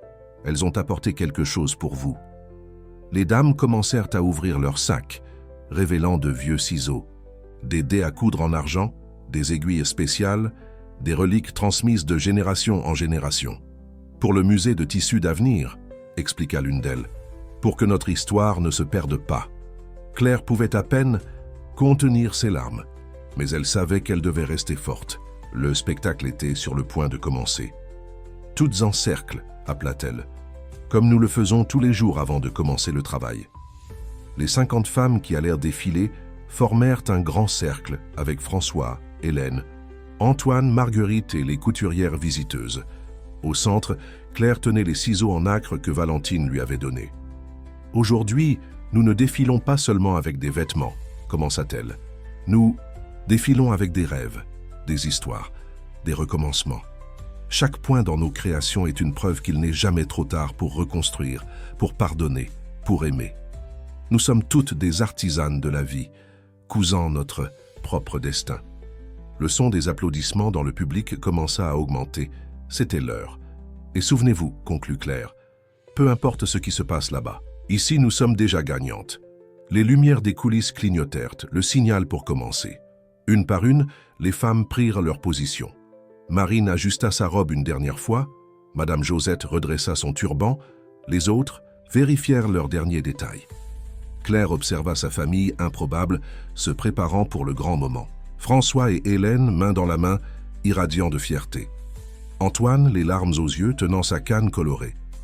Marguerite, radieuse, prête à jouer du piano pendant le défilé. Valentine et les anciennes couturières, représentant un passé qui se connectait à l'avenir. La musique commença, une composition spéciale de Marguerite qui mélangeait des sons de machine à coudre avec des mélodies classiques. Les portes du podium s'ouvrirent, révélant un chemin illuminé qui semblait sans fin. C'était le moment de montrer au monde que les plus beaux morceaux de la vie sont ceux que nous cousons avec amour, courage et espoir. C'était le moment de prouver que toute histoire, aussi brisée qu'elle puisse paraître, peut être transformée en art. Le défilé commença avec une douce mélodie au piano, les doigts de Marguerite dansant sur les touches, tandis que le premier mannequin entrait sur le podium. Marine, transformée par sa propre création, une robe qui mélangeait des morceaux d'uniforme scolaire de ses enfants avec des soies délicates, marchait avec une confiance qu'elle n'aurait jamais imaginé posséder. Le public, habitué aux standards traditionnels de la mode, observait d'abord dans un silence contemplatif. Mais à mesure que chaque histoire se déroulait sur le podium, les murmures d'admiration commencèrent à croître. Jeanne défila avec un ensemble fait entièrement de cravates anciennes, transformées en un blazer structuré qui racontait l'histoire de son père, vendeur ambulant qui avait gardé chaque cravate reçue en cadeau au cours de 30 ans. Les couleurs vibrantes et les motifs divers créaient une harmonie inattendue, prouvant que même les souvenirs peuvent être réinventés. « Extraordinaire !» chuchota Anna Wintour à son assistante, ajustant ses lunettes noires pour mieux voir les détails. Au premier rang, François tenait la main d'Hélène, tous deux émus de voir chacune de leurs filles de cœur briller. Antoine, assis à côté d'eux, ne pouvait contenir ses larmes de fierté. La musique au piano changea subtilement quand Rose, une dame de 65 ans, entra sur le podium. Sa robe, faite avec des morceaux de rideaux de l'ancien cinéma où elle avait travaillé comme femme de ménage pendant des décennies, semblait capturer la lumière des projecteurs d'une manière magique. Chaque mouvement faisait briller le tissu comme un écran de cinéma ancien, projetant des souvenirs à travers les fils dorés entrelacés. Chaque pièce est une histoire, narrait Claire, sa voix douce résonnant dans l'espace. Chaque point, un souvenir, chaque morceau, une chance de recommencer. Valentine Dubois, assise avec les anciennes couturières, serrait le sac sur ses genoux où elle gardait ses propres souvenirs de jeunesse. Ses compagnes de métier souriaient et pointèrent des détails sur les vêtements, reconnaissant des techniques anciennes mêlées à des innovations modernes. Le défilé continuait, révélant des créations qui défièrent les limites entre mode et art. Une robe faite avec des pages de vieux livres, préservée et traitée, racontait l'histoire d'une professeure qui avait alphabétisé des générations. Une jupe structurée, construite avec des morceaux d'uniforme d'usine, représentait la force des femmes travailleuses. Sophie Laurent, la journaliste de Vogue, tapait frénétiquement sur sa tablette. Ce n'est pas seulement un défilé, c'est une révolution silencieuse, cousue dans le tissu et les rêves. Chaque mannequin porte non seulement un vêtement, mais un récit de transformation. La musique s'intensifia quand Claire apparut sur le podium. Sa combinaison bleu nuit, maintenant sous les lumières, révélait un détail jusqu'alors caché. Chaque étoile brodée brillait d'une teinte différente, formant une constellation qui cartographiait l'emplacement de chaque nouveau centre de tissu d'avenir qui serait inauguré. L'avenir de la mode, dit-elle, s'arrêtant au centre du podium, n'est pas seulement sur les podiums de Paris ou Milan. Il est dans les histoires que nous choisissons de raconter, dans les vies que nous décidons de transformer, dans les rêves que nous osons coudre ensemble. Les lumières changèrent, créant un effet d'aube, quand Madame Josette fit son entrée, triomphale. Son turban, maintenant sous l'éclairage parfait, révélait une broderie qui racontait l'histoire de 5 générations de femmes de sa famille. La robe, un chef-d'œuvre en ton d'or et d'ivoire, transformait l'ancienne robe de mariée en une déclaration d'amour à la vie et à l'art de la couture. Marguerite, toujours au piano, commença à jouer une version spéciale d'Amazing Grace, arrangée spécialement pour le moment. La musique se mêlait au son enregistré des machines à coudre, créant une symphonie unique qui faisait battre chaque cœur dans le public à un nouveau rythme. Les larmes coulaient librement sur le visage d'Antoine quand Madame Josette termina « Ça marche ». À la fin du podium, elle s'arrêta, ouvrit les bras et tourna lentement, permettant à tous de voir les détails de sa création. Le public, spontanément, se leva pour une ovation.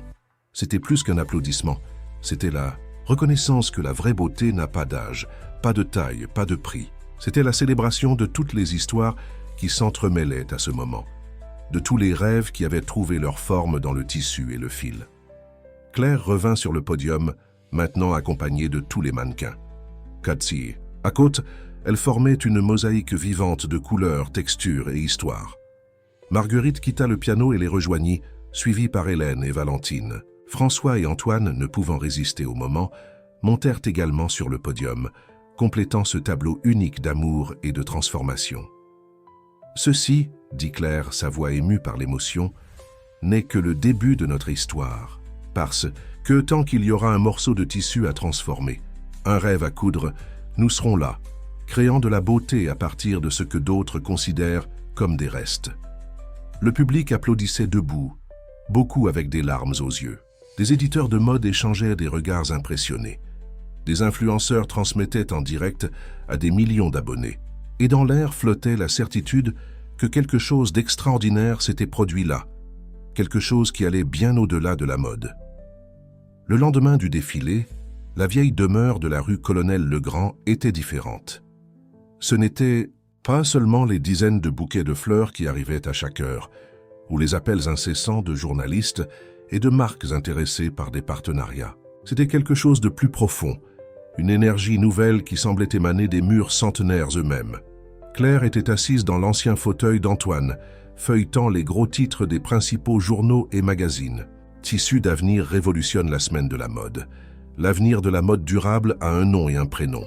De la dette à la célébrité, l'histoire qui change le marché de la mode. Ce n'est pas tous les jours qu'on voit Anna Wintour applaudir debout, commenta Hélène entrant dans la pièce avec une autre pile de magazines. Elle veut faire un éditorial spécial pour Vogue américain. Marguerite, qui organisait des partitions sur son nouveau piano à queue, un cadeau surprise de François après le succès du défilé, sourit en voyant sa fille si sereine face à tant de succès. « Tu sais ce qui m'a le plus impressionné ?» dit-elle, s'asseyant à côté de Claire. « Comment tu as réussi à maintenir l'essence du projet, même sous tous ces projecteurs ?» Claire prit un morceau de satin bleu qu'elle portait toujours sur elle, le premier qu'elle avait cousu dans cette vieille demeure.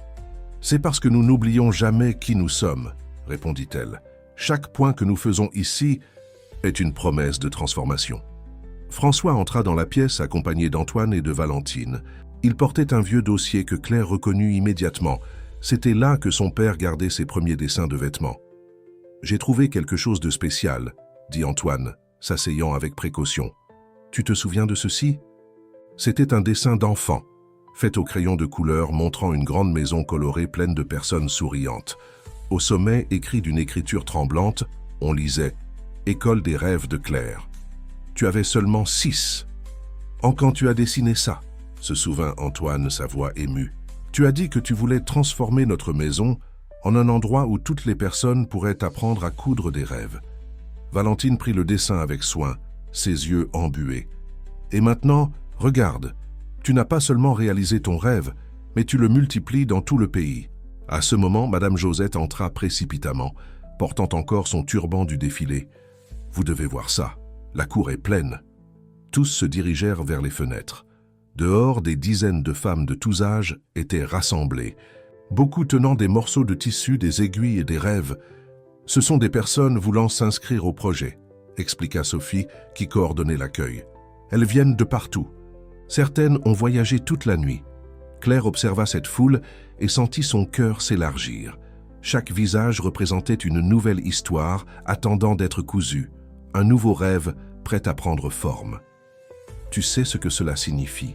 demanda Hélène, déjà dans son mode exécutif. « Nous devons accélérer l'expansion. Les 3 nouvelles unités ne seront pas suffisantes. Peut-être, interrompit Valentine, surprenant tout le monde, que je pourrais aider avec ça.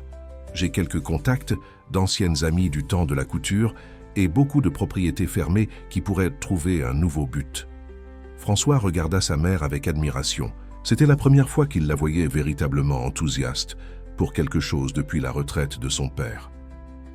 Marguerite s'assit au piano et commença à jouer doucement une mélodie que Claire reconnut. C'était la même qui jouait, à la nuit pluvieuse où elle fut laissée à la porte de l'atelier de couture. « C'est incroyable comme la vie fait des tours », commenta-t-elle, ses mains dansant sur les touches. Cette nuit-là, qui semblait être la fin de tout, n'était en réalité que le début. Claire marcha jusqu'au centre de la pièce où un mannequin affichait sa combinaison du défilé. Les étoiles brodées brillaient sous la lumière du matin, chacune représentant un rêve, une possibilité, une vie à transformer. « Alors, dit-elle, se tournant vers sa famille, pas seulement de sang, mais de choix, d'amour, de destin. Commençons une autre journée de travail. Nous avons beaucoup d'histoires à coudre. » Le soleil entrait par les fenêtres de la vieille demeure, illuminant les morceaux de tissu colorés qui décorèrent les murs. Dehors, les voix des femmes, qui attendaient, se mêlaient au son des machines à coudre qui commençaient déjà leur travail quotidien. Et dans l'air flottait la certitude que ce n'était que le début d'une histoire bien plus grande. Une histoire cousue avec amour, détermination et la certitude que les meilleurs tissus de la vie sont ceux que nous choisissons de transformer ensemble.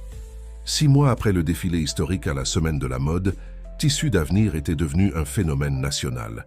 La vieille demeure de la rue Colonel Legrand, maintenant affectueusement appelée Maison Mère, bouillonnait d'une énergie contagieuse, tandis que Claire coordonnait les préparatifs d'un moment spécial, l'inauguration simultanée de 10 nouveaux centres dans différentes régions du pays.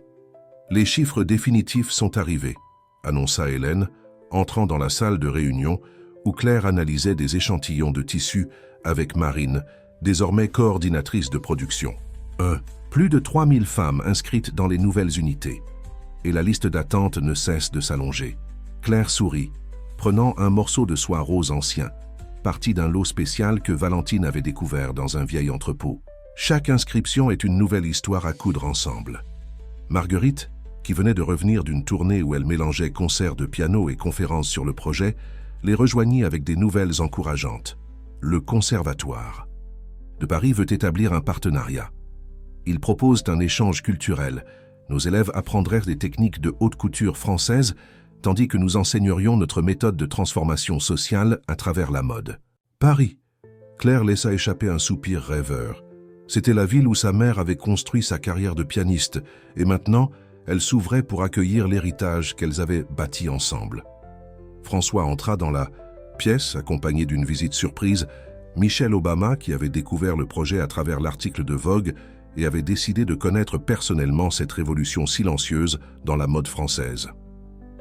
Claire, appela François, ses yeux brillants de fierté, « Madame Obama a une proposition intéressante pour nous. » L'ancienne première dame des États-Unis s'approcha, sa présence imposante adoucie par un sourire chaleureux.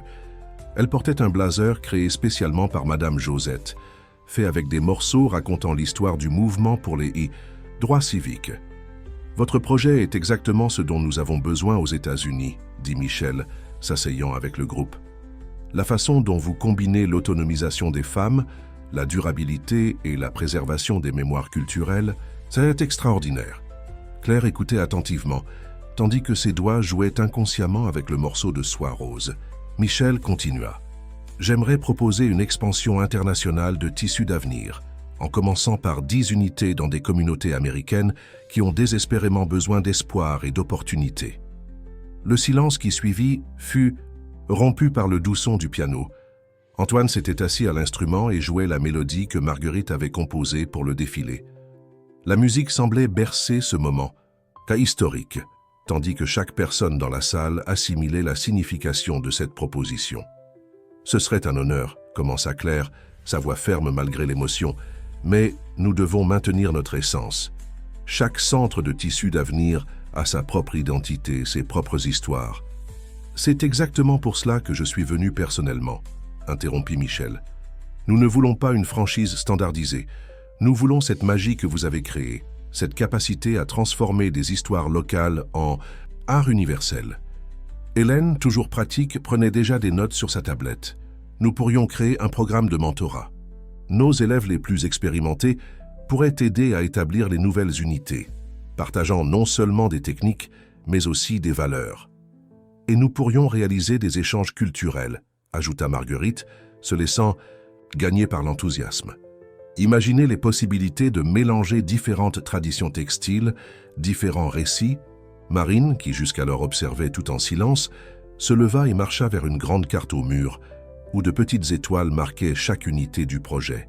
« Chaque étoile ici, dit-elle, représente des rêves en cours de réalisation. Imaginez combien d'autres nous pouvons allumer. » Claire ferma les yeux un moment, se rappelant le dessin d'enfant qu'elle avait fait tant d'années auparavant, son école des rêves qui avait grandi au-delà de toute attente. Quand elle les rouvrit, son regard croisa celui de François, qui acquiesça doucement, transmettant un soutien silencieux. « Madame Obama, » commença Claire, se levant avec la grâce qu'Hélène lui avait enseignée, « nous serions ravis de travailler, avec vous, mais à une condition. Chaque nouveau centre doit naître de sa propre communauté. Nous ne pouvons pas simplement exporter un modèle, nous devons cultiver des histoires locales. » Michel sourit, clairement impressionné par la maturité de la jeune leader. « C'est exactement pour cela que votre projet est spécial, Claire. Vous ne vendez pas seulement des vêtements ou des techniques, vous cultivez la dignité. » À ce moment, Madame Josette entra dans la pièce, portant un plateau avec du café et ses fameux biscuits à la cannelle. En voyant Michelle Obama, elle faillit laisser tomber le plateau, mais se reprit avec son élégance caractéristique. « Pardonnez l'intrusion, dit-elle, mais dehors, il y a une surprise que vous devez voir. » Tous se dirigèrent vers les fenêtres. Dans la cour de la vieille demeure, des dizaines d'anciennes élèves des premières promotions s'étaient réunies spontanément. Chacune portait sa propre création, formant une mosaïque vivante d'histoires et de dépassements. « Elles sont venues, » expliqua Madame Josette, « parce qu'aujourd'hui, cela fait exactement 1 an que Claire a trouvé ce premier morceau de tissu, bleu dans la vieille demeure abandonnée. 1 an depuis que tout a commencé. » Claire sentit les larmes lui échapper tandis qu'elle observait cette scène. Là se trouvait sa famille élargie. Pas seulement François, Antoine, Marguerite, Hélène et Valentine, mais chaque personne qui s'était jointe à ce voyage de transformation. Le soleil commençait à se coucher sur la vieille demeure de la rue Colonel-Legrand, peignant le ciel de tons roses et dorés qui rappelèrent les morceaux de soie préférés de Claire. Dans la cour, la célébration improvisée s'était transformée en une véritable fête de famille. Musique, rire et histoire se mêlaient dans l'air du soir. Marguerite jouait du piano dans un duo inattendu avec Michelle Obama, qui révélait des talents musicaux cachés. Madame Josette enseignait ses recettes secrètes à un groupe de jeunes élèves, tandis que Marine organisait un défilé improvisé avec les créations les plus récentes des étudiantes. Claire observait tout depuis son endroit préféré, l'ancien fauteuil d'Antoine, maintenant positionné près de la fenêtre de l'atelier principal. Dans ses mains, elle tenait un cadeau spécial qu'elle venait de recevoir. Un album de morceaux de tissu où chaque page racontait l'histoire d'une élève du projet. « Pensive ?» demanda François, s'approchant avec 2 tasses de café. « Heureuse », répondit-elle, acceptant la tasse. « Tu sais, quand tu m'as trouvé ici la première fois, j'étais si effrayée, mais quelque chose me disait que tu étais différent des autres hommes d'affaires qui avaient déjà essayé de nous expulser. » François sourit, s'asseyant sur une chaise proche. « Et moi, qui suis venu réclamer un loyer impayé, j'ai trouvé le plus grand trésor de ma vie, une famille. » Hélène les rejoignit, portant un dossier avec les derniers détails de l'accord avec Michelle Obama. Tout est déjà organisé pour l'expansion internationale, mais il y a autre chose que vous devez voir. Elle ouvrit le dossier, révélant des photographies d'un vaste terrain en périphérie de la ville. Valentine a suggéré de transformer l'ancienne usine textile des Dubois en quelque chose de spécial. Que pensez-vous de créer la première université dédiée à la mode durable et à la transformation sociale du pays? Claire se leva d'un bond, ses yeux brillants de possibilités. Une université où nos élèves pourraient... Exactement, compléta Hélène. Un lieu où l'art de la couture rencontre l'entrepreneuriat social, le design durable, la gestion culturelle. Un centre d'excellence pour former les futurs leaders du marché. De la mode consciente. Antoine, qui s'était approché silencieusement, s'appuya sur sa canne décorée. Et nous pourrions avoir un musée de la mémoire textile, préservant les histoires que chaque morceau porte. Et un centre culturel, ajouta Marguerite, qui avait fait une pause dans sa présentation. Avec musique, danse, tous les arts s'entrelaçant avec la mode. Valentine, qui venait d'arriver portant un autre lot de tissus anciens, sourit en voyant l'enthousiasme de tous. L'usine est l'endroit où j'ai commencé mon histoire de couturière. Quel meilleur lieu pour construire l'avenir? Claire marcha jusqu'à la fenêtre, observant la cour où tant de vies avaient été transformées. En bas, Michelle Obama apprenait maintenant avec Madame Josette les secrets du point invisible, tandis que de jeunes élèves montraient leurs créations, les plus récentes. « Savez-vous ce qui est le plus incroyable ?» dit Claire, se tournant vers sa famille. « Chaque nouveau rêve que nous réalisons semble ouvrir la porte à d'autres, encore plus grands. C'est comme si nous cousions non seulement des vêtements, mais un nouveau tissu social. Et c'est exactement ce que vous faites, » dit Michel, qui était monté pour se joindre à la conversation. « Vous avez créé quelque chose qui va bien au-delà de la mode. C'est un mouvement de transformation. » À ce moment, Marine entra en courant dans l'atelier. « Claire, tu dois voir ça !» Tous se dirigèrent vers la terrasse. Dans la cour, les élèves avaient organisé une surprise. Chacune tenait un morceau de tissu, et ensemble, elles formaient une immense mosaïque vivante qui, vue d'en haut, révélait l'image d'un arbre dont les branches s'étendaient dans toutes les directions. « C'est l'arbre des rêves », expliqua Marine émue. « Chaque morceau représente une histoire de transformation, et les branches montrent comment nous grandissons dans différentes directions. » Claire sentit les bras d'Antoine et de Marguerite l'envelopper, tandis que François, Hélène et Valentine s'approchaient pour partager ce moment. Michelle Obama observait tout avec des larmes aux yeux, clairement touchée par la force de cette communauté. « C'est ça, » dit doucement Claire. « C'est ainsi que nous allons construire l'avenir, pas seuls mais ensemble. Chaque personne un morceau unique, chaque histoire un point spécial dans la grande courte pointe que nous cousons. » Le soleil continuait son chemin vers l'horizon, peignant des ombres dorées sur les murs de la vieille demeure. Sur l'ancienne machine à coudre d'Antoine, maintenant pièce centrale du futur musée, un petit morceau de tissu bleu, le premier que Claire avait trouvé, était encadré comme souvenir de là où tout avait commencé. Et tandis que la nuit s'approchait doucement, apportant avec elle des étoiles qui semblaient clignoter en approbation, Tissu d'avenir continuait son voyage de transformation, prouvant que les rêves les plus beaux sont ceux que nous cousons ensemble, avec amour, courage et la certitude que chaque morceau de la vie, aussi petit qu'il paraisse, porte en lui la possibilité d'un nouveau commencement. L'automne arriva, apportant des vents de changement pour Tissu d'avenir. L'ancienne usine textile des Dubois, un ensemble imposant de bâtiments historiques en périphérie de la ville, pulsait au son des travaux et rénovations. Claire marchait dans les couloirs en construction de la future université, ses pas résonnant sur les murs qui gardaient des décennies d'histoire. « L'amphithéâtre principal sera ici », expliquait l'architecte, un jeune talentueux qui avait été recommandé par Hélène. « Nous avons conservé les structures d'origine, mais nous les avons adaptées pour créer un espace qui mélange l'industriel avec l'accueillant. » Claire toucha les anciennes poutres de fer, imaginant combien d'histoires ces murs avaient témoigné. Valentine, qui les accompagnait, s'arrêta devant une ancienne machine à tisser. « J'ai commencé sur cette machine, dit-elle, ses yeux brillants de souvenirs. J'avais seulement 15 ans, le même âge que tu avais quand tu as commencé ton voyage, Claire. » La visite continua à travers le complexe. Ce qui était autrefois des hangars industriels se transformait en salles de classe modernes, ateliers équipés de technologies de pointe, laboratoires de recherche textile et espaces culturels multifonctionnels. Et celui-ci, dit l'architecte, ouvrant les portes d'un salon particulièrement spacieux, sera le musée de la mémoire textile. Claire retint son souffle. L'espace était magnifique, avec un plafond haut et des fenêtres qui permettaient l'entrée généreuse de lumière naturelle. Sur les murs, on installait déjà des panneaux qui raconteraient l'histoire de l'industrie textile française, avec une emphase spéciale sur les histoires des couturières qui avaient construit cet héritage. « Parfait pour l'inauguration », commenta Marguerite, qui venait d'arriver avec des nouvelles de Paris. Le conservatoire a confirmé qu'il enverra un orchestre complet pour la cérémonie d'ouverture. Nous ferons un concert qui mélange musique classique avec les sons des machines à coudre. François et Hélène apparurent d'une autre aile du bâtiment, accompagnés par une équipe d'exécutifs internationaux. La nouvelle de l'université avait attiré des investisseurs du monde entier intéressés à soutenir cette révolution dans l'éducation de la mode.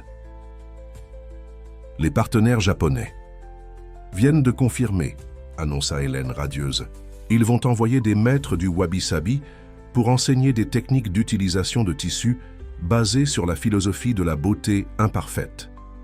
Et la délégation indienne, compléta François, veut créer un programme d'échange focalisé sur des techniques ancestrales de teinture naturelle et de tissage manuel. Claire sourit, se rappelant comment tout avait commencé avec une simple aiguille et du fil dans la vieille demeure de la rue Colonel-Legrand. Maintenant, ils étaient sur le point d'inaugurer la première université du monde entièrement dédiée à la mode durable et à la transformation sociale. « Claire !» La voix de Marine résonna dans le couloir. Elle arrivait en courant tenant sa tablette. « Tu dois voir ça, les inscriptions pour le premier concours d'entrée. » Tous se rassemblèrent autour de la tablette. Les chiffres étaient impressionnants. Plus de 10 000 candidates de tout le pays et 5 000 autres de différentes parties du monde. « Et ce n'est pas tout, » continua Marine, glissant vers l'écran suivant. « Regarde qui est parmi les inscrites. » La photo montrait une jeune fille souriante, portant une robe clairement inspirée des créations de tissus d'avenir. C'était Sacha Obama, la fille de Michel. Elle veut étudier le design de mode durable avec une spécialisation en projets sociaux, expliqua Marine. Elle dit s'être inspirée de notre histoire. Valentine, qui était silencieuse depuis quelques minutes, se racla la gorge pour attirer l'attention. Il y a une autre surprise. Venez avec moi. Le groupe suivit la matriarche des Dubois jusqu'à une salle spéciale au cœur du bâtiment. Quand les portes s'ouvrirent, tous restèrent sans voix. C'était une recréation parfaite de l'ancien atelier d'Antoine, avec chaque détail soigneusement préservé. La machine à coudre ancienne, les étagères avec des morceaux de tissu, même l'odeur caractéristique de tissu et de café. « Ce sera le cœur de l'université », expliqua Valentine. « L'espace Antoine ? Mercier où les étudiants pourront venir trouver l'inspiration et se souvenir d'où tout a commencé. » Claire ne put contenir ses larmes. Dans un coin de la pièce, il y avait une photo encadrée, elle, encore petite, assise sur les genoux d'Antoine, apprenant ses premiers points. « Et ce n'est pas tout, » continua Valentine, ouvrant une porte, sa latérale. « Ici sera la bibliothèque Marguerite Silver, spécialisée en art et musique, parce que nous comprenons que la mode est une symphonie de tous les arts. » Marguerite couvrit sa bouche de ses mains, émue de voir son nom éternisé de cette façon. L'espace, encore en construction, montrait déjà des étagères qui mélangeraient partitions et livres de mode, créant un environnement unique d'inspiration multidisciplinaire. Et enfin, Valentine ouvrit une dernière porte, révélant un jardin intérieur suspendu, le jardin des rêves, où nous planterons du coton biologique et d'autres fibres naturelles pour que les étudiants puissent suivre tout le processus, de la plantation à la pièce finale. Le soleil de l'après-midi entrait par les verrières, illuminant cet espace qui serait bientôt rempli de vie, d'apprentissage et de transformation. Claire marcha jusqu'au centre du jardin, où un ancien rouet avait été transformé en une sculpture moderne. « C'est incroyable, » dit-elle, sa voix émue par l'émotion. « Comment chaque pas de ce voyage nous a menés jusqu'ici. Chaque morceau, chaque histoire, chaque personne. Et ce n'est que le début, » compléta François, posant son bras sur les épaules de sa fille de cœur. « Parce que quand nous cousons des rêves ensemble, il n'y a pas de limite à ce que nous pouvons créer. » Le matin de l'inauguration de l'université Tissus d'Avenir se leva avec un ciel extraordinairement bleu. Le complexe de l'ancienne usine, maintenant complètement transformé, resplendissait sous la lumière du soleil, ces murs centenaires racontant silencieusement l'histoire d'un rêve qui avait grandi au-delà de toutes les attentes. Au centre du campus, une foule se rassemblait pour la cérémonie d'ouverture. Des élèves des premières promotions du projet, maintenant professeurs et coordinatrices, se mêlaient aux étudiantes internationales, journalistes et personnalités du monde de la mode. Michelle Obama conversait avec animation avec Sacha, toutes deux portant des créations exclusives faites par Madame Josette. Claire, vêtue d'une robe qu'elle avait dessinée spécialement pour l'occasion, une pièce qui mélangeait des morceaux significatifs de tout son parcours, observait l'agitation du haut du grand escalier principal. À ses côtés, Antoine, appuyé sur sa canne colorée, souriait avec fierté.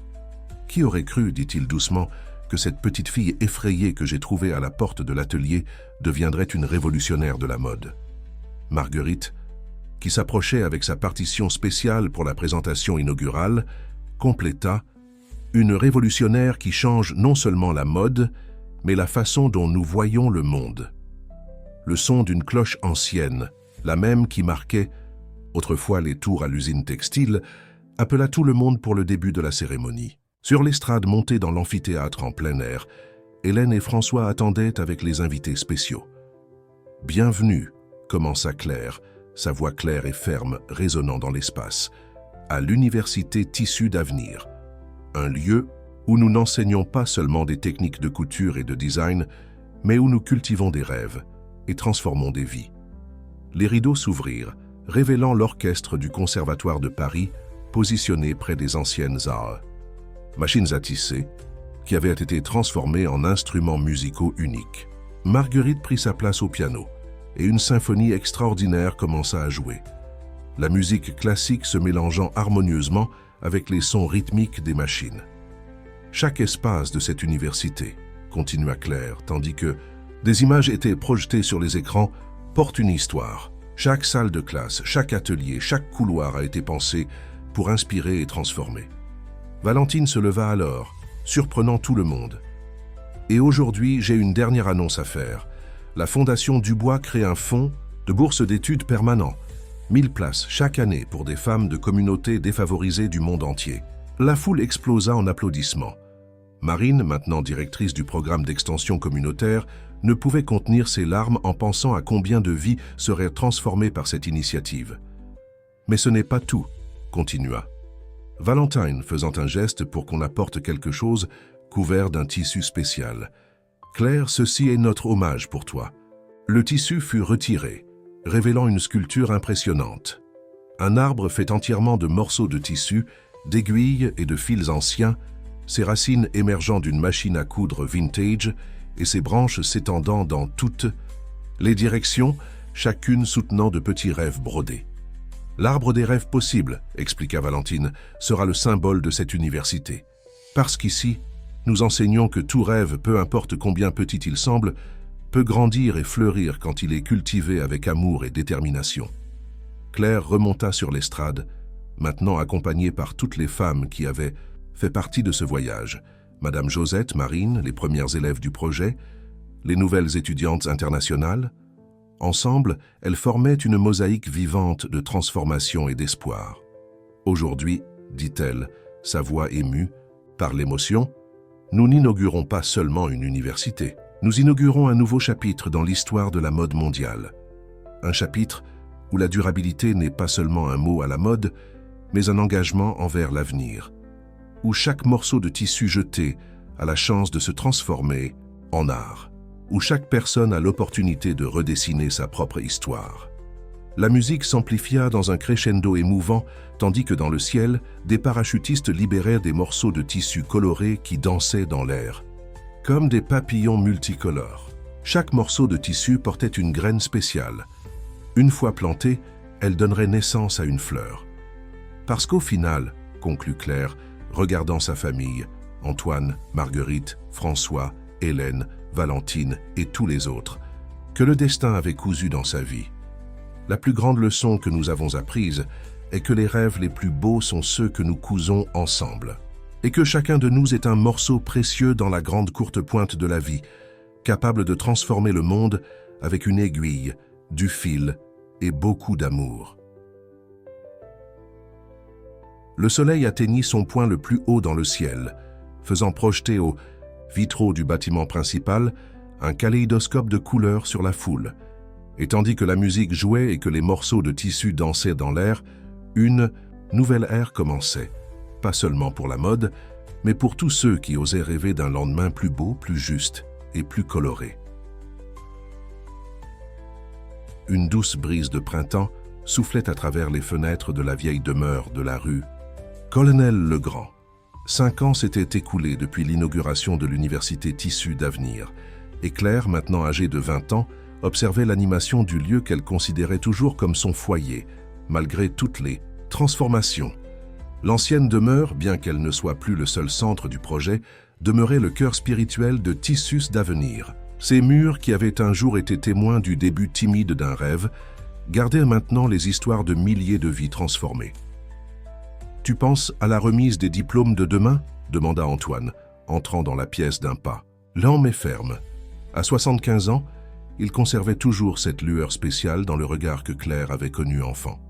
« Je pense à tout, » répondit-elle, l'aidant à s'asseoir dans son fauteuil préféré. « J'ai l'impression que c'était hier que tu m'as trouvé ici, essayant de coudre avec une aiguille cassée. » Marguerite entra dans la pièce portant une robe couverte d'un tissu protecteur. « C'est prêt, » annonça-t-elle avec un sourire mystérieux. « La robe pour ta remise de diplôme en tant que plus jeune rectrice d'une université du pays. » Claire se leva émue. La robe avait été un projet collectif. Chaque personne importante dans son parcours avait contribué avec un élément spécial.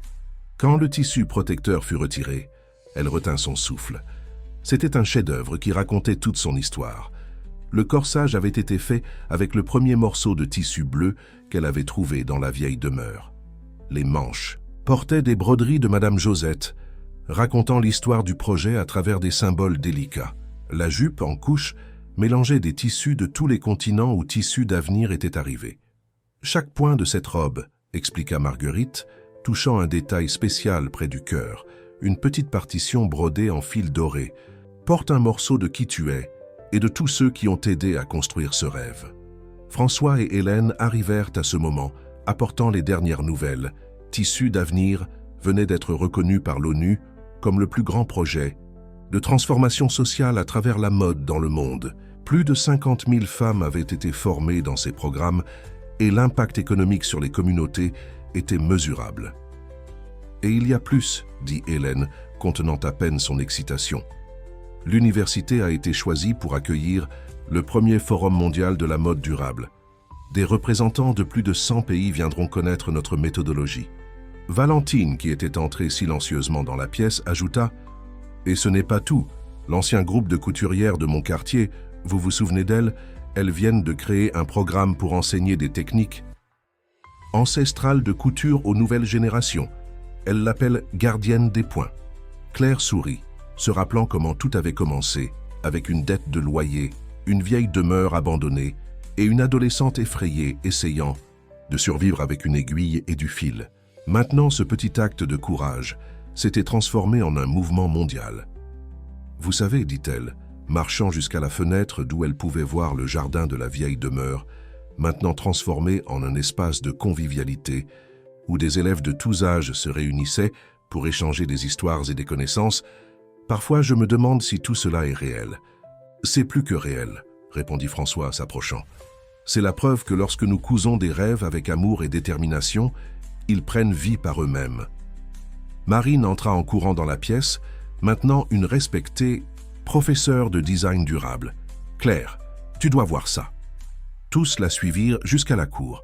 Là, des centaines d'élèves et d'anciennes élèves s'étaient réunis spontanément. Chacune portait une petite lanterne, et quand la nuit commença à tomber, elles allumèrent les lumières formant une constellation qui reproduisait le premier dessin que Claire avait fait enfant, l'école des rêves. « C'est notre cadeau ?»« De remise de diplôme, » expliqua Marine émue, « parce que tu nous as appris que chacune de nous est une lumière capable d'éclairer le chemin des autres. » Claire observa cette scène magique, entourée par sa famille, pas seulement de sang, mais de choix de destin, d'amour. Antoine, son père de cœur qui lui avait enseigné les premiers points. Marguerite, sa mère biologique qui avait prouvé qu'il n'est jamais trop tard pour recommencer. François, qui avait transformé une réclamation de loyer en une histoire d'amour paternel. Hélène, qui était devenue une mentor et une amie inséparable. Valentine, qui avait redécouvert sa propre histoire à travers le projet. Et toutes les autres, Madame Josette, Marine, les milliers de femmes qui avaient trouvé dans Tissu d'avenir non seulement une profession, mais un but. Les lumières des lanternes dansaient dans la nuit qui arrivait, créant des ombres et des reflets sur les murs de la vieille demeure. C'était comme si chaque point de lumière était un rêve réalisé, une vie transformée, une histoire réécrite. C'est cela, pensa Claire, sentant son cœur déborder de gratitude et d'amour. Le véritable sens de coudre des rêves, c'est créer une tapisserie où chaque fil, chaque morceau, chaque histoire a sa place spéciale. Et plus nous partageons, plus le dessin devient beau. Le lendemain matin, après la remise des diplômes, Claire se réveilla tôt et marcha dans les couloirs silencieux de la vieille demeure. Le soleil levant peignait les murs de tons dorés, faisant briller les morceaux de tissu décoratifs comme des joyaux précieux. Dans ses mains, elle portait un petit journal relié avec des tissus, son trésor le plus précieux. Elle s'assit à l'ancienne machine à coudre d'Antoine, maintenant une pièce de musée qui fonctionnait encore parfaitement, et ouvrit le journal à la dernière page blanche. C'était le moment d'écrire le chapitre final de son histoire jusqu'ici, tout en sachant que beaucoup d'autres étaient encore à venir. « Cher journal », commença-t-elle, ses mots coulant comme des points délicats sur une broderie, « aujourd'hui, je comprends que la vie est comme une grande courte pointe. Chaque morceau, aussi petit qu'il paraisse, a son importance. Chaque histoire, chaque personne que nous rencontrons sur notre chemin est un morceau unique qui s'ajoute au dessin plus grand. » Par la fenêtre, elle pouvait voir les premiers rayons de soleil illuminant l'arbre des rêves dans le jardin. Une structure vivante où les élèves accrochaient de petits morceaux de tissu avec leurs souhaits et objectifs. Certains s'étaient déjà réalisés, d'autres attendaient encore leur moment pour fleurir. « J'ai appris, » continua-t-elle d'écrire, « qu'il n'existe pas de morceaux gaspillés. Même les pièces les plus usées, les histoires les plus difficiles, peuvent se transformer en quelque chose d'extraordinaire quand elles sont cousues avec amour et intention. » Le son de Padoue la fit lever les yeux. Toute sa famille était là. Antoine, Marguerite, François, Hélène, Valentine, chacun portant un petit paquet. « Nous ne pouvions pas laisser ce moment passer inaperçu, » dit Antoine, s'approchant. Avec son paquet. À l'intérieur, il y avait sa première aiguille à coudre, maintenant transformée en un délicat collier. Marguerite remit le sien, une partition originale de la musique qu'elle avait composée pour le premier défilé, avec de petites taches de larmes de joie sur les bords. François présenta l'ancienne carte de visite qu'il avait utilisée pour réclamer le loyer, maintenant encadrée avec leurs premières photos ensemble. Hélène apporta les chiffres initiaux du projet, écrits dans un vieil agenda, montrant comment un rêve apparemment impossible s'était transformé en réalité. Valentine compléta avec les ciseaux en nacre, maintenant accompagné d'un livre racontant l'histoire des couturières de sa jeunesse. « Et il y a plus », dit Marine, entrant dans la pièce avec Madame Josette et un groupe d'élèves.